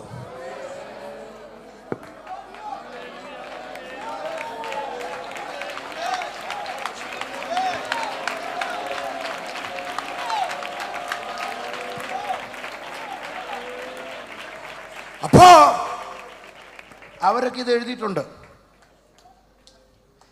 അതുകൊണ്ട് മനുഷ്യൻ ഭംഗിയാക്കേണ്ട ആവശ്യമില്ല ഈ എഴുത്ത്. ഇതിന് തന്നെ നിൽക്കാൻ പ്രാപ്തിയുണ്ട്. ഒരു ലിറ്റററി ഡിവൈസ് ഉണ്ട്, ഹൈപ്പർബോളിക് സ്റ്റേറ്റ്മെന്റ് എന്നൊക്കെ പറയും. അതിശോക്തി കലർത്തി പറയുക. ഒരു കവി ഒരു കാവ്യം എഴുതുമ്പോൾ, ഞാൻ സങ്കടത്താൽ കരഞ്ഞ് കരഞ്ഞ് എൻ്റെ തലയണ മുഴുവനും നനച്ചു. എടാ, തലയണ മുഴുവനും നനയ്ക്കാൻ ആർക്കായി കണ്ണുനീര്? അപ്പോൾ എഴുത്തിന് ഭംഗി. പിന്നെ അങ്ങനെ ഭംഗി തരേണ്ടിയ സംഭവം അല്ലിത്. ഇത് ദൈവത്തിൻ്റെ വചനമാണ്. നമ്മൾ കഥ പറഞ്ഞതിന് പണം കൂട്ടണ്ട. നമ്മളെ കിഴവിക്കഥ പറഞ്ഞ് മാറ്റുകൂട്ടേണ്ട ഇതല്ല ദൈവത്തിൻ്റെ വചനം. ഇതിനെ പിടിച്ചു നിർത്താനുള്ള ശക്തി ദൈവാത്മാവിനുണ്ട്. ഇത് സ്വർഗത്തോളം വലിയ വചനമാണ്.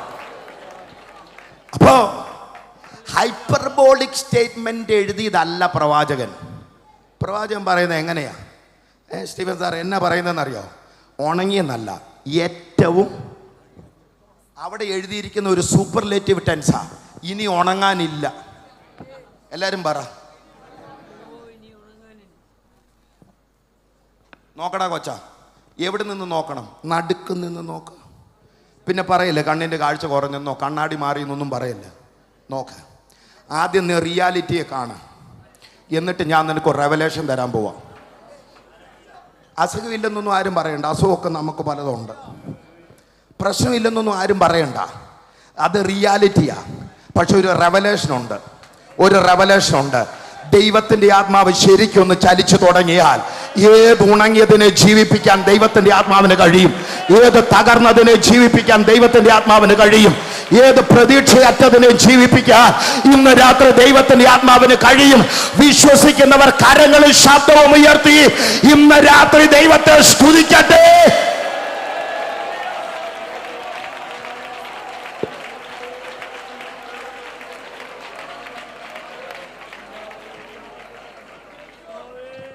നീ അറിയുന്നു ദൈവമേ, ഞാൻ അറിയുന്നു നിനക്കൊരു ജോലി ചെയ്യാനുണ്ട്. നീ പ്രവചിച്ച് പറയണം. എന്തു പ്രവചിച്ച് പറയണം? അസ്ഥികളെ വാ. വേഡ്. എല്ലാവരും പറ വേഡ്. അത് കഴിഞ്ഞിട്ട് വിൻഡ്.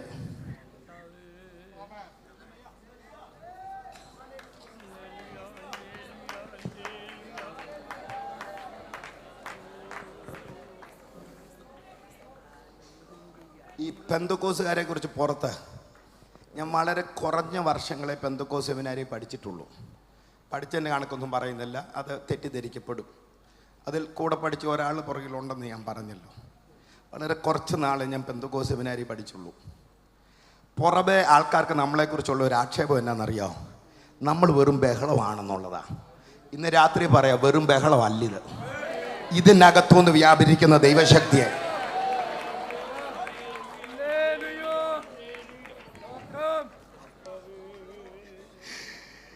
ഞാൻ ഫിലഡൽഫിയയിൽ 160 വർഷം പഴക്കമുള്ള ഒരു സെമിനാരി പഠിക്കുക.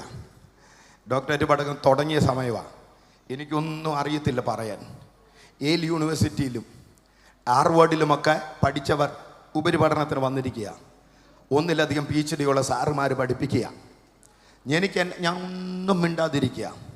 ഇവരെല്ലാവർക്കും അറിയത്തില്ല ഞാൻ പെന്തക്കോസുകാരനാണ്. ഏറ്റവും പ്രായം കുറവ് എനിക്ക്. ഞാൻ മിനിസ്ട്രിയിൽ ഒന്ന് ഫോക്കസ് ചെയ്യാൻ പോയതുകൊണ്ട് പലരും അനേക വർഷം മിനിസ്ട്രി ചെയ്തിട്ട് ചർച്ച് സ്പോൺസർ ചെയ്ത് വന്നിരിക്കുന്നവരാ. അപ്പം പ്രായവും കുറവ് എനിക്ക്. ഇവരോടൊട്ട് വർത്താനം പറയാനായിട്ട് അറിയത്തുമില്ല. അനങ്ങാതിരിക്കുക. 10,000 പേരുള്ള ഒരു പ്രെസ്ബിറ്റേറിയൻ സഭയുടെ അച്ഛൻ എഴുന്നേറ്റ് ഒന്ന് പറയുക, എനിക്കൊരു കാര്യം പറയാനുണ്ട്. ഞങ്ങളുടെ സഭയിൽ 10,000-ൽ കൂടുതൽ ആൾക്കാരുണ്ടായിരുന്നു. എന്നാൽ അതിൻ്റെ അടുത്ത് പെന്തക്കോസുകാരൊന്ന് വന്നു. അവരാത്മാവിൽ ആരാധിക്കാൻ തുടങ്ങി. അവരന്യഭാഷ പറയാൻ തുടങ്ങി. എൻ്റെ സഭയിലെ മുഴുവനും പേരും എൻ്റെ സാറേ, ഞാൻ അകത്തിരുന്ന് ഇതാടാ പെന്തക്കോസിന്റെ ശക്തി. തെറ്റിദ്ധരിക്കല്ലേ. അവിടുന്ന് കൂടെ നാളെ പിടിക്കുന്ന കാര്യമൊന്നും പറയാനല്ല. ഈ ദൂത് തിരിച്ചറിയുന്ന ഒരു ദൂരെ കേൾക്കുന്നവർ ഇവിടെ ഉണ്ട്. ഞാൻ മാന്യമായിട്ട് തന്നെയാണ് പറയുന്നത്. ആത്മാവിന്റെ ശക്തി വെളിപ്പെട്ടാൽ അഡ്വർടൈസ്മെന്റ് നടത്തിയ ആളെ വിടുത്തേണ്ടി വരത്തില്ല.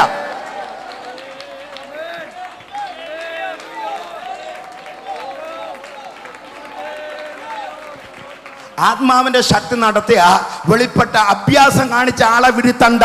ആത്മാവിന്റെ ശക്തി വെളിപ്പെട്ട കഥാപ്രസംഗം നടത്തിയ ആളെ വെളിപ്പെട്ടണ്ട.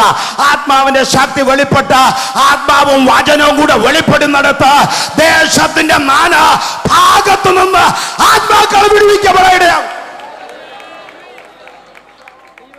സ്തോത്രം. ഇവൻ പറഞ്ഞു, നീ വചനം വിളിച്ചു പറ. വചനം വിളിച്ചു പറഞ്ഞു. എന്നിട്ട് ഒന്നും എഴുന്നേറ്റില്ല. ജോൺസൺ സാർ നേരത്തെ പറഞ്ഞതിനോട് അഭിപ്രായമുള്ള ആളായതുകൊണ്ട് ഞാനൊന്ന് പറയാം.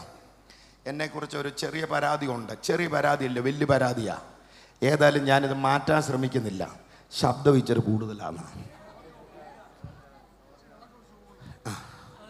അത് ഞാൻ മൈക്ക് കൊടുക്കുന്നില്ല. എൻ്റെ സ്നേഹിതൻ ബ്ലസ്സിനോട് പറയുക, നേരത്തെ പറഞ്ഞത് എൻ്റെ ചേര, ഞാൻ വായിക്കുന്ന വേദപുസ്തകത്തിലെ ഈ ദൈവജനം കൂടി ആരാധന എന്ന് പറയുന്ന ഒരിടത്തും ആത്മാവ് വന്നിട്ടുള്ളിടത്ത് ശബ്ദം ഉണ്ടായിട്ടുണ്ട്.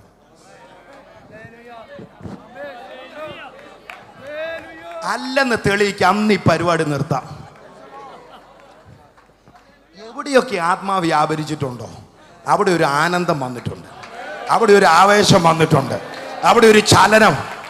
എടാ, ഇതിൻ്റെ പേര് പുഴയെന്നല്ലേ പുഴപ്പിക്കുന്നത്, ഇതിൻ്റെ പേര് നദി എന്നല്ലേ നദിപ്പിക്കുന്നത്, ഇതിൻ്റെ പേര് കാറ്റെന്നല്ലേ ഒരിടത്തുനിന്ന് ഒരിടത്തോട്ട് വീശുന്നത്. പിന്നെ നമ്മൾ എന്നായി കാല് വെച്ചിരിക്കാൻ തുടങ്ങിയത്, നമ്മൾ എന്നാ സഭയിൽ ഗമ്മ് ചവച്ചുകൊണ്ടിരിക്കാൻ തുടങ്ങിയത്, നമ്മൾ എന്നാ വാട്സപ്പ് നോക്കി ദൈവസഭയിൽ ഇരിക്കാൻ തുടങ്ങിയത്. ആത്മാവുള്ളിടത്ത് ആത്മാവ് ചലിക്കത്തില്ലേ?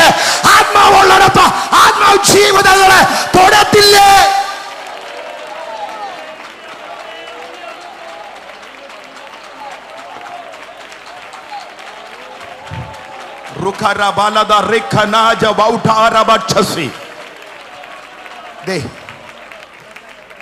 വെറുതെ ഇരുന്ന് 10 കൈകൊട്ടിയാൽ അണയ്ക്കുന്നവരാ ഞങ്ങൾ പലരും. ഞങ്ങൾ രാവിലെ തൊട്ട് ജിമ്മിൽ പോകുന്നവരൊന്നും അല്ല. ഈ ദൈവദാസന്റെ പ്രായം ഞാൻ ചോദിക്കുന്നില്ല. ഇതേ ഈ സ്റ്റീൽ പോലത്തെ ശരീരമായതുകൊണ്ടൊന്നും അല്ല. പക്ഷേ ആത്മാവിന്റെ ശക്തിയൊക്കെ വെളിപ്പെടുമ്പം ശബ്ദത്തിൽ ഒരു ശക്തി വ്യാപരിക്കും, ശരീരത്തിൽ ഒരു ശക്തി വ്യാപരിക്കും. നിന്റെ ശരീരം കൂടെ കൊണ്ട് വേണം നീ ദൈവത്തെ ആരാധിക്കാൻ. അല്ല, നിന്റെ ശരീരം കൂടെ കൊണ്ട് വേണം.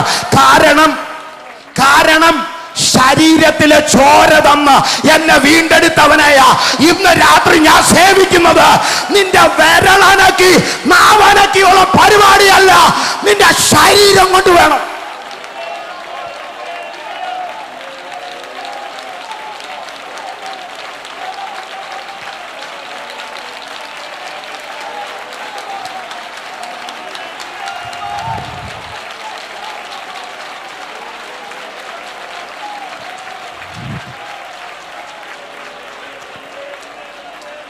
സൃഷ്ടിച്ചപ്പോ ഒരു വാക്കുകൊണ്ട് സൃഷ്ടിച്ചു. ഭൂമിയെ, സൂര്യനെ, ചന്ദ്രനെ, പക്ഷിമൃഗാദികളെ ഒന്നുമില്ലായ്മയിൽ നിന്ന് ഉള്ളതുപോലെ സൃഷ്ടിച്ചപ്പോ ഒരു വാക്കുകൊണ്ട്, രക്ഷിച്ചപ്പോ ദേഹമെന്ന തിരശീല 2ആയി പിളർന്ന് ചങ്കിലെ മുഴുവനും ചോര തന്ന് എന്നെ രക്ഷിച്ചവന് എൻ്റെ ശരീരം കൊടുത്തു വേണം ആരാധിക്കാൻ, എൻ്റെ ശബ്ദം കൊടുത്തു വേണം ആരാധിക്കാൻ, എൻ്റെ ശക്തി കൊടുത്തു വേണം ആരാധിക്കാൻ, എനിക്കുള്ളത് മുഴുവനും കൊടുത്തു വേണം അവനെ ആരാധിക്കാൻ. ആത്മാവും വചനവും വെളിപ്പെടുന്നിടത്ത് ഒരാനന്ദമുണ്ട്.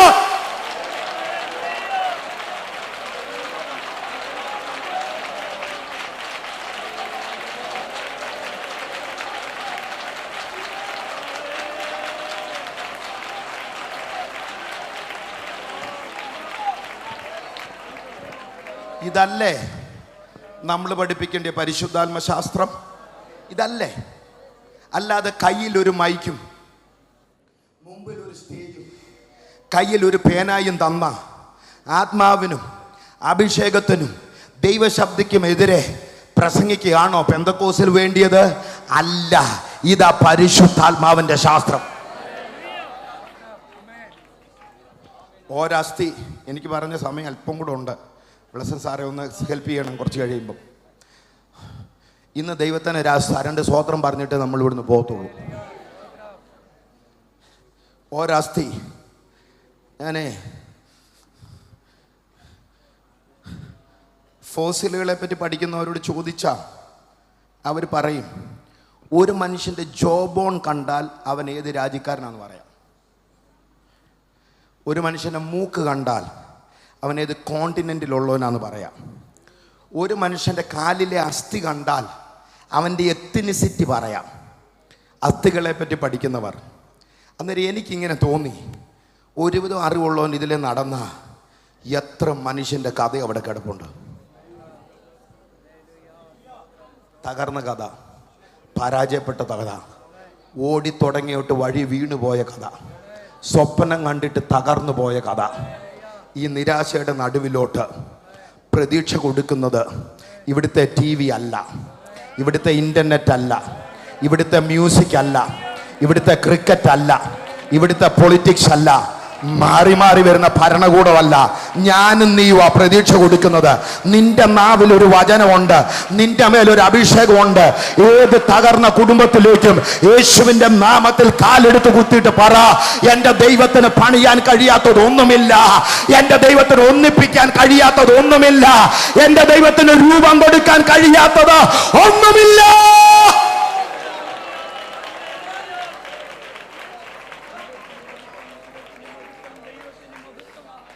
ഈജിപ്തിൽ പോയാൽ ഈജിപ്ഷ്യൻ മ്യൂസിയം ഉണ്ട്, ശവക്കോട്ടയിൽ കയറുന്ന പോലെയാണ്.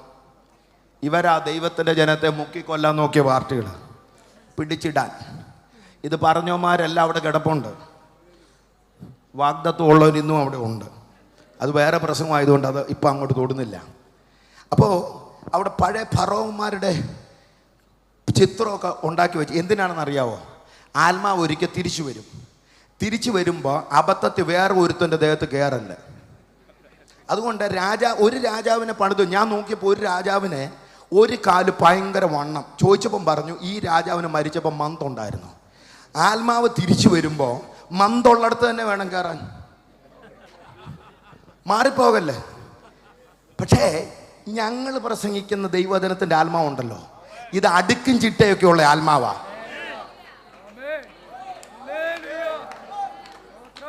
100 വർഷം 150 വർഷം മുമ്പ് പീസായി പോയതാണെങ്കിലും ഓരാസ്തിയോട് മാത്രമേ ചേരത്തുള്ളൂ. ഇതാ ആത്മാവ്, ഇതാ ആത്മാവ്.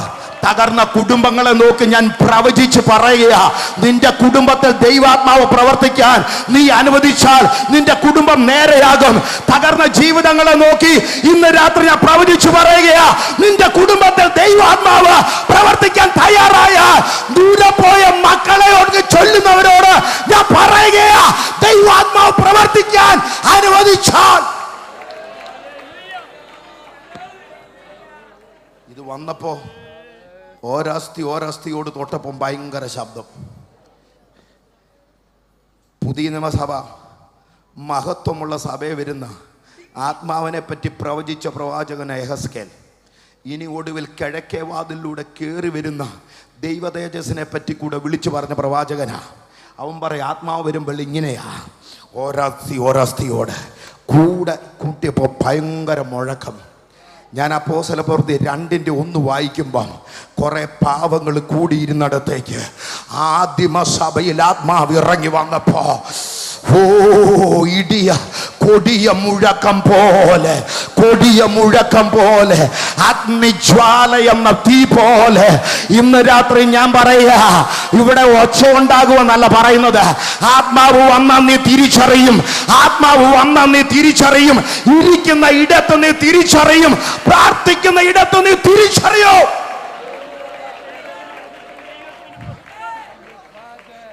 ഇത് പറഞ്ഞ് നിർത്തി. എല്ലാവർക്കും എഴുന്നേക്കാം. അതും വേടായിരുന്നു. അത് കഴിഞ്ഞപ്പോഴും ജീവനൊന്നും വന്നില്ല. പ്രവാചക, നീ 4 ദിക്കിലേക്ക് നോക്കി കാറ്റിനോട് ഊതാൻ പറഞ്ഞപ്പോ ഓരോ ശരീരത്തിലേക്കും ജീവൻ വ്യാപരിച്ചു. അവർ ഒരു മഹാസൈന്യമായി എഴുന്നേറ്റു. ഇന്ന് രാവിലെ ദൈവസഭ ഇതൊരു മഹാസൈന്യമാണ് കേട്ടോ. ഇത് ബലം പോയവരല്ല, ഇത് ഉണങ്ങിപ്പോയവരല്ല, ഇത് തകർന്നു പോയവരല്ല. ദൈവാത്മാവിന്റെ ശക്തി വെളിപ്പെട്ട നാം ശക്തിയുള്ള ഒരു സമൂഹമായി മാറും. എല്ലാവരും വാ തുറന്ന് കരങ്ങളെ ഉയർത്തി, ആത്മാവേ നീ ചലിക്കണമേ, ആത്മാവേ നിന്റെ ശക്തിയും വചനത്തിന്റെ ശക്തിയും എന്റെ മേൽ വെളിപ്പെടട്ടെ. അസ്ഥിയുടെ താഴ്വരയിൽ ഒരു സൈന്യത്തെ ഞാൻ കാണുന്നു. അധികാരം പകരണമേ, ഇനി ആത്മാവിൽ പ്രവചിച്ചിടാം. അസ്ഥിയുടെ താഴ്വരയിൽ ഒരു സൈന്യത്തെ ഞാൻ കാണുന്നു. അധികാരം പകരണമേ, ഇനി ആത്മാവിൽ പ്രവചിച്ചിടാം. തീ പോലെ ഇറങ്ങണമേ, അഗ്നിനാവായി പതിയണമേ.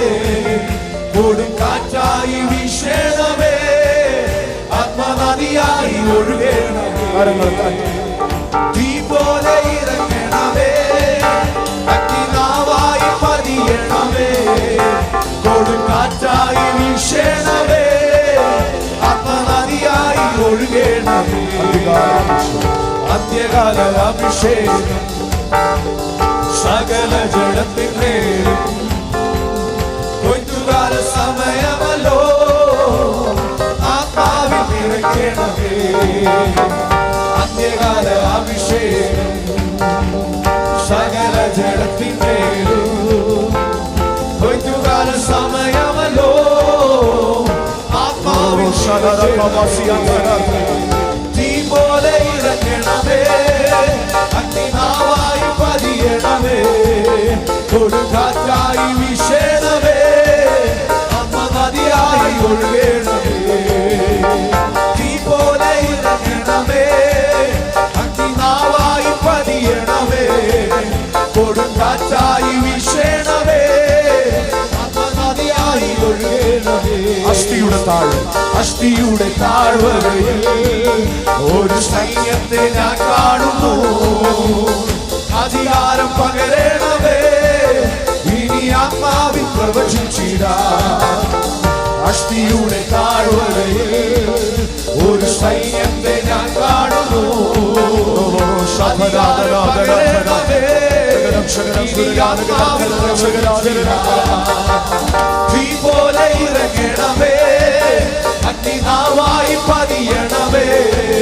കൊടുങ്കാറ്റായി വീശണമേ ആത്മനദിയായി ഒഴുകണമേ തീ പോലെ ഇറങ്ങണമേ അഗ്നിനാവായി പതിയണമേ കൊടുങ്കാറ്റായി വീശണമേ ആത്മനദിയായി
പ്രാർത്ഥനയ്ക്കായി നമ്മുടെ കണ്ണുകൾ അടയ്ക്കാം.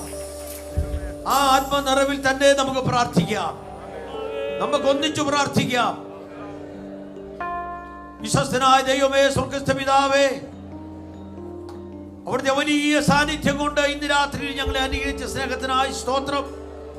ലോകപ്രസിദ്ധമായ ചെറുവക്കൽ കൺവെൻഷൻ ഈ 5-ാമത്തെ രാത്രിയിലും അവിടുന്ന് എഴുന്നള്ളി വന്ന് ഞങ്ങളെ ഒന്നിച്ച് അനുഗ്രഹിച്ച സ്നേഹത്തിനായി ഞങ്ങൾ നിന്നെ സ്തുതിക്കുന്നു. തകർന്ന ഹൃദയത്തോടെ വന്നവരെ, ആരെന്നെ വിടുവിക്കുമെന്നുള്ളതായ ഭാരത്തോടെ വന്നവരെ, ഇന്ന് രാത്രി വചനം അയച്ച് വിടുവിച്ച സ്നേഹത്തിനായി സ്തോത്രം ചെയ്യുന്നു.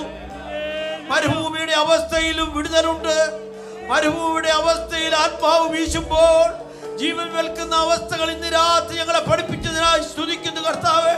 ഞങ്ങൾ എവിടെ നിന്ന് വരണം, ഞങ്ങൾ എവിടെ നിന്ന് എഴുന്നേൽക്കണം, ഞങ്ങൾ എങ്ങനെ ആയിരിക്കണം എന്നുള്ളതിന് കൃത്യമായി ഞങ്ങളോട് വചനത്തിൽ കൂടെ ഇടപെട്ടതിനായി സ്തോത്രം ചെയ്യുന്നു കർത്താവേ. ആത്മനിറവിൽ ആരാധിപ്പാൻ, ആത്മാവിൽ ജീവിപ്പാൻ, ആത്മാവിൽ സംസാരിപ്പാൻ, ആത്മാവിൽ പാടുവാൻ, ആത്മാവിൽ പ്രവർത്തിപ്പാൻ ഞങ്ങളെ ഒന്നിച്ച് സഹായിക്കണമേ.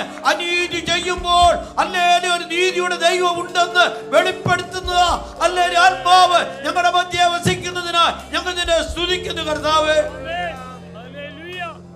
ഞെട്ടിപ്പിക്കുന്ന സംഭവങ്ങളുടെ മധ്യത്തിൽ ഞങ്ങളായിരിക്കുമ്പോൾ, നിന്റെ വരവേറ്റവും അടുത്തു ഞങ്ങൾ അറിയുമ്പോൾ, കുറച്ചുകൂടി ഞങ്ങൾ നിന്നോട് അടുക്കുവാൻ, കുറച്ചുകൂടി നിന്നെ സ്നേഹിപ്പാൻ, കുറച്ചുകൂടി നിന്റെ പ്രവൃത്തിയിൽ വ്യാപൃതരാകുവാൻ ഞങ്ങളെ ഒന്നിച്ച് സഹായിക്കണമേ. കഴിഞ്ഞ ഞായറാഴ്ച പ്രാർത്ഥിച്ച് കർത്താവെ ആരംഭിച്ച ഈ കൺവെൻഷൻ ഇതുവരെ ഇതിന്റെ കൃപയാൽ അനുഗ്രഹത്തോടെ നടത്തുവാൻ നീ സഹായിച്ച സ്നേഹത്തിനായി സ്തോത്രം. ഇതിൽ കഷ്ടപ്പെടുന്നവരുണ്ട്, പ്രയത്നിക്കുന്നവരുണ്ട്, അവരെല്ലാം ധാരാളമായി അനുഗ്രഹിക്കണമേ. ഈ പ്രസ്ഥാനത്തെ അനുഗ്രഹിക്കണമേ. ഇതിൽ ചുമരോട് കർത്താവ് ദാസനെ കുടുംബത്തെ ധാരാളമായി സ്വർഗത്തെ കലവറ തുറന്ന് അവരെ ശാരീരികമായി, ആത്മീയമായി, മനസ്സുമായി എല്ലാ വിധത്തിലും ഒരേ തലമുറകളെയും അനുഗ്രഹിക്കണമേ എന്ന് ഞങ്ങളോട് അപേക്ഷിക്കുന്നു കർത്താവേ. ഹല്ലേലൂയ. ഈ കർത്താവേ, ഈ മഹായോഗം ശ്രവിച്ചുകൊണ്ട് ലോകത്തിന്റെ നാനാഭാഗങ്ങളിൽ ഇരിക്കുന്ന എല്ലാ പ്രിയപ്പെട്ടവരെയും ഇന്ന് ഒരുപോലെ നീ അനുഗ്രഹിച്ചതിനാൽ ഞങ്ങൾ നിന്നെ സ്തുതിക്കുന്നു കർത്താവ്. തുടർന്നുള്ള ദിവസങ്ങളിലും നിന്റെ സാന്നിധ്യം കൊണ്ട് നിറയ്ക്കണമേ. നല്ല ഗാനങ്ങൾ ആലപിക്കുവാൻ, ആത്മനിറവിൽ പാടുവാൻ എന്റെ ദാസന്മാരെ നീ ഇടയാക്കിയല്ലോ കർത്താവേ. തുടർന്ന് നിന്റെ ആത്മം മാറിയാൽ ഞങ്ങളെ നിറയ്ക്കുകയും ഞങ്ങളുടെ ദേശങ്ങൾ അനുഗ്രഹിക്കപ്പെടുവാൻ, പാപികൾ മാനസാന്തരപ്പെടുവാൻ, രോഗികൾ സൗഖ്യമാകുവാൻ ഇടയാകട്ടെ. നിന്റെ വരവിന് വേണ്ടി ഞങ്ങളെ ഒരുക്കണമേ. സമാധാനത്തോടെ ഞങ്ങളെ അയക്കണമേ. നിരാദ്യമായി സംസാരിച്ച കർത്താവ് ദാസനെ ഒരിക്കൽ കൂടെ അവിടുത്തെ കരങ്ങളിൽ ഏൽപ്പിക്കുന്നു. അപ്പാ, നീ ഉപയോഗിച്ചാട്ട് കർത്താവേ. അനേക രാജ്യങ്ങളിൽ, ദേശങ്ങളിൽ ഇനി അയക്കാമെന്ന് അവിടുന്ന് വാക്ക് പറഞ്ഞിട്ടുണ്ടല്ലോ. ശാരീരികമായി ആത്മീയ ബലപ്പെടുത്തണം. എല്ലാ വഴിയിലും വാഹനങ്ങളിൽ സൂക്ഷിക്കണമേ. ദൈവകൃപയ്ക്കുള്ളിൽ പുത്തൻ അഭിഷേകത്തിൽ പൊതിഞ്ഞു നിർത്തണം. നാളെ രാത്രിയിൽ ശക്തമായി ഉപയോഗിക്കണമേ. സമാധാനത്തോടെ ഞങ്ങളെ അയച്ചാട്ട് പ്രാർത്ഥന കേട്ടതിനായി സ്തോത്രം. യേശു ക്രിസ്തുവിന്റെ നാമത്തിൽ തന്നെ. ഇന്ന് രാത്രിയിൽ നമ്മളെ അനുഗ്രഹിച്ച ദൈവത്തിന് സ്തോത്രം ചെയ്യാം. ഇന്ന് രാത്രി നമുക്ക് വിടുതൽ നൽകിയ ദൈവത്തിന് സ്തോത്രം ചെയ്യാം. നമ്മളെ സൗഖ്യമാക്കിയ ദൈവത്തിന് സ്തോത്രം ചെയ്യാം. കർത്താവായ യേശു ക്രിസ്തു കൃപയും പിതാവായ ദൈവത്തിന്റെ സ്നേഹവും നമ്മളെ ആശീർവദിച്ച വചനത്തിന്റെ പരിശുദ്ധാത്മാവിന്റെ സന്തോഷവും സഹവാസവും നാം ഏവരോടുകൂടിയും തുടർന്ന ദിവസങ്ങളിലെ യോഗങ്ങളോടുകൂടിയും ഇന്ന് രാത്രി സംസാരിച്ച കർത്താവിന്റെ ദാസനോടും തന്നെ എല്ലാ ശുശ്രൂഷകളോടുകൂടിയും ഇപ്പോഴും എപ്പോഴും ഉണ്ടായിരിക്കുമാറാകട്ടെ. അർക്കപ്പെട്ട കുഞ്ഞാട്